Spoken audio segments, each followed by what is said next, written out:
ఇప్పుడు చాలామంది డైరెక్టర్లు వర్క్ చేశారు మీరు, ఇతర డైరెక్టర్లకి బోయపాటి గారికి ఉన్న తేడా ఏంటి, మీరు గమనించిన తేడా? యాక్చువల్గా అంత కరెక్ట్గా చెప్పలేము, ఎందుకంటే మనం వాళ్ళు చెప్పేదాన్ని మేము ఎగ్జిక్యూట్ చేసుకుంటూ వెళ్తాం. ఒక్కొక్క డైరెక్టర్ ఒక్కొక్క ప్యాటర్న్. ఓకే, వివి వినాయక్ ఉన్నారు, ఆయనది ఒక ప్యాటర్న్. రాజమౌళి గారు ఉన్నారు అనుకోండి, ఆయనది ఒక ప్యాటర్న్. రాజమౌళి గారిది ఏంటంటే ముందుగా సీన్స్ ఆయన యాక్ట్ చేసి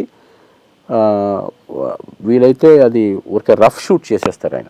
మీకు యాక్చువల్గా మర్యాద రమణికి అలాగే చేసాం. సెట్ వేసిన దగ్గర నుంచే కెమెరామెన్ ఉండాలి. ఓకే, ఆ సెట్లో ఎన్ని బ్లాక్స్ వస్తాయి, అసలు సన్లైట్ యాక్చువల్గా అండి నేను భలే అది ఒక మంచి థాట్. యాక్చువల్గా సన్లైట్ చూసుకోండి, మనకి మీ యాంగిల్ చూసుకోండి అనేవాడు.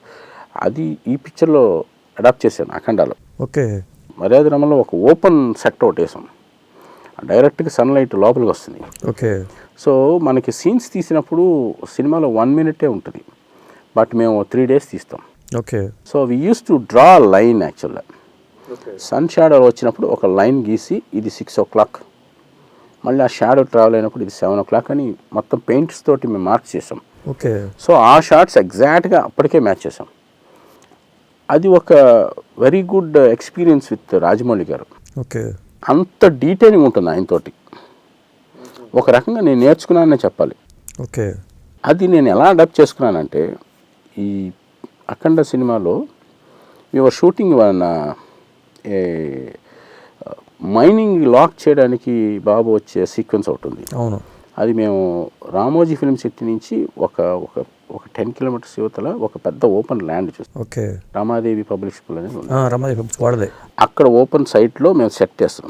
ఓకే, ఆ సెట్ చేసినప్పుడు యాక్చువల్గా ఏంటంటే ఇది ఎమోషన్గా ఉండే సీక్వెన్స్. యాక్చువల్గా ఇక్కడ హాస్పిటల్ ఇన్సిడెంట్ జరిగింది. అవును, ఆయన ఒక ఎమోషన్గా బయలుదేరి ఈ మైండ్ లాక్ చేయడానికి వచ్చే అటాక్ చేసే గ్యాప్లో మనకి ఆ పీక్కి అది ఒక లెవెల్కి తీసుకెళ్లాల్సింది, అంటే స్టేజ్ 2కి తీసుకెళ్లే ఎపిసోడ్ అది.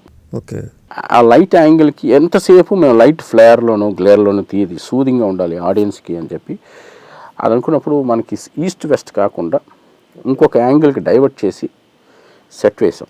ఓకే, అది భలే వర్కౌట్ అయింది. అంటే ఆయనతో ఎక్స్పీరియన్స్ అవ్వడం వలని ఇక్కడ మనకి కరెక్ట్ అడాప్టేషన్ కుదిరింది. అంటే సెట్ వేసేటప్పుడు కూడా మనం ప్రాపర్గా చూసుకోగలిగితే ఇలా ఉంటుంది రిజల్ట్. అదే, I'm really happy working experience with Rajamouli గారు. ఇలాంటి ఇంట్రెస్టింగ్ వీడియోస్ కోసం తప్పకుండా మా ఛానల్ని సబ్స్క్రైబ్ చేయండి.